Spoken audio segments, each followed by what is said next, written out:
Barnet's getting really out of control now, man. I look like a wild Pidgeotto from Pokemon. Today is Monday the 13th. It's not really an important day. Novak Djokovic won Wimbledon yesterday and England are 1-0 up in the Ashes. So to that Australian that said they're going to rinse us 5-0, then mate, you can do one. I'm off down to a new gym today. We'll go and check it out, called Body Moves. A health and fitness gym. It's been on my doorstep. I've been living in Penge for about, I don't know, like 10 years, and I've never seen this gym until the other week. Went in there for a little check yesterday and it's really good. It's got everything. I'll show you around the gym today. The only downside is that it opens at 9 AM. So for anyone that's got work at 9 AM and they're a bit fucked really. Breakfast is the usual, jacket potato. Everyone should get on the McCain train. You can get 4 jacket potatoes frozen for about £1.50 down at Tesco's. And it's a very good carb source for all those people that are doing if it fits your macros and are eating chocolate bars. I think you know what I'm talking about. It's now about 8:30, so I'm just about to have some breakfast. Jacket potato. What I've decided to do is put the beans on the potato. Wacky, innit? I also like having fruit in the morning now. What I've decided to do is go with some like easy peelers oranges. You can have pineapple, that's another good thing to have in the morning time. Obviously when we are sleeping, unlike the guy that commented in my video yesterday saying that the body relies on fat as the energy system, I'm sorry to burst your bubble mate, but you're highly incorrect. When we go to bed, our organs, brain, liver, everything like that, it relies on glycogen as its fuel source. So when we wake up after an 8-hour fast, best thing to do is smash it with some carbs. And then I've also just got my usual vitamins and minerals so that I don't have a heart attack. Not a huge breakfast. I'm going to have a bowl of cereal as well, about 50 grams, but I'm training in half an hour, so I don't want to have too much on my stomach. Right, so we're off. I got 50 grams of glycoject. I didn't get a post-workout shake because I'm coming straight back home before I go to work to have some chicken and rice.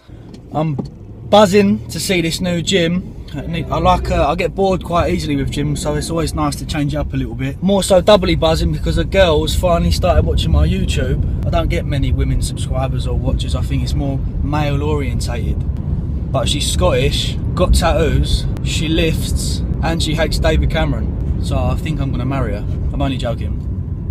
Or am I? I'll be at the gym in about 2 minutes. Literally, the gym, I live at the bottom of the hill, going up the hill, and I shouldn't even be driving really, but it's a shithole weather today in England. And hopefully they let me film in the gym, because some gyms do get a bit funny about filming, but he seems like a nice bloke, so I'll see you in there. On-road parking, which is nice. Gym is literally right there. So not burning any calories doing, watch my car, you bastard. Woo! What a gym that is. It's very small, very tightly compact. It's like almost like a jail gym. Not that I've been to jail, but it's very gym etiquette. And you know, you can't slam the weights. You have to rack them, or it says there's posters on the wall, your membership will get cancelled, which is always nice to see. The machines in there are all very, very old school. The Smith machine is like the old school Dorian Yates one. It's just very smooth, up and down. You've got shoulder press machines in there. You've got old school calf raises, lion ham curls, leg extensions. Lots of cables attached to the wall, so I'm definitely going to be signing up there. It's Body Moves in Elmer's End. The Elmer's End station is just over there, so it's not too far.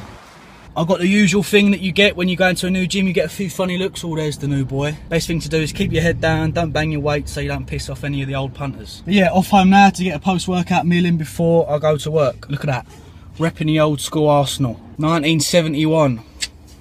Kiss the badge. Right, I'll see you at home. Post-workout meal, 1 pack of rice, a little bit of 5% fat mayo. We've got 100 grams of chicken breast and a salad. The rice that I'm using at the moment, I was using the Tilda rice and Uncle Ben's. It was a bit on the pricey side. Basmati rice, ready in 2 minutes by Sainsbury's. Tastes just as good really. Rice is rice at the end of the day. And I've got 1 scoop of Serious Mask. I've still got a couple of tubs left that I bought from the shop. So I'm gonna have this. It's 10:30. I've got work at 12. And it's only a short shift, so I'll probably eat 1 meal actually during work. And I might go and get some what they call New York bagels, cinnamon and raisin. They are tidy.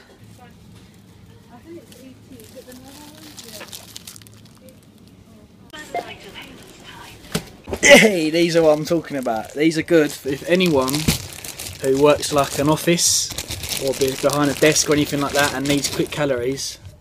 These are heaven.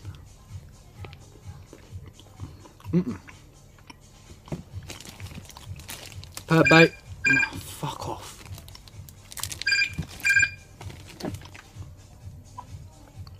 Hello, Jency. Bagel, we have 45 grams of carbs, 7 of them sugars, 9 grams of protein, 3 grams of fibre and only 1.4 grams of fat. Perfect.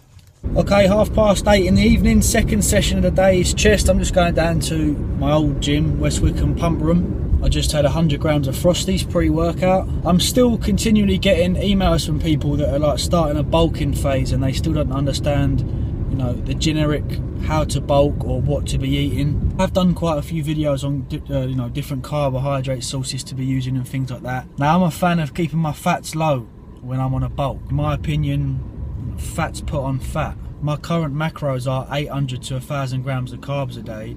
I've got 150 odd grams of protein and only about 50 grams of fat, and I'm seeing a very sort of linear, steady increase in weight. I'm a fan of it, and I know a lot of people are, of if it fits your macros, or flexible dieting as they like to call it. Now there's two, I'll put a picture on the screen at the moment. This is from my coach at Shredded by Science, his company, and it is a perfect example of what people think that if it fits your macros or flexible dieting is compared to what it really is. Now what flexible dieting, if it fits your macros, should be is around about, I don't know, 75% clean food, yeah? So good carbohydrate sources, rice, potatoes, pastas, things like that. Maybe 10% sort of semi-junk food and the remaining actual junk food. What too many people are doing and falling into the trap of when they are doing if it fits your macros is they're looking at their macros that they've been set for the day, whether that's from their coach or from themselves, and they go, right, I've got 600 grams of carbs to play with. What I'm going to do is I'm going to have 2 chocolate croissants for breakfast, I'm going to have like 3 dairy milk chocolate bars at lunchtime, and I'm going to have a shitload of cookies at dinner time. You should not be doing that. You should be looking at your macros for that given day and right, what carb sources, what sort of clean carb sources can I implement here? You know, jacket potatoes, rice, pastas, oats, low fat, 0 fat, 5% fat, oven chip, good sources of carbohydrate. And whatever you have left over, say you've hit like 400 grams of carbs through good clean food and you've got 200 grams left, then implement something like semi to, well, almost full junk food. Like for me, for example, I have like jam on toast, I have cereals and things like that, but what I do is I implement that and I time it before training. See, I've just had 100 grams of Frosties, it's quite high in sugar, but I'm going to go and smash some chest out now, so it doesn't necessarily matter. What I wouldn't do, or what I never would do, is sit down and have 100 grams of Frosties at breakfast when I know full well that I'm not going to be training for another 10 hours. It's pointless. But yeah, I hope that's made it a little bit clearer for people to understand. That little talk's got me right pumped up for a session now, so I'm going to go and smash some fucking chest, and I'll see you for a little post-workout meal. Ooh, just finished chest, all done, 9:30. 90 grams of carbs. Cinnamon buns, cinnamon raisins, cinnamon whatever they're called. I have 2 of these on the way home, and then when I get in I'm going to have about 300 grams of oven chips and chicken. No, that is not a cheap meal, it is a good meal. 5% fat oven chips, perfectly harmless. I'll edit up this video, and apparently Sean Thompson's doing videography now, so I'm going to drop him a little email, see if he can edit one of my videos for me. Ta-ra!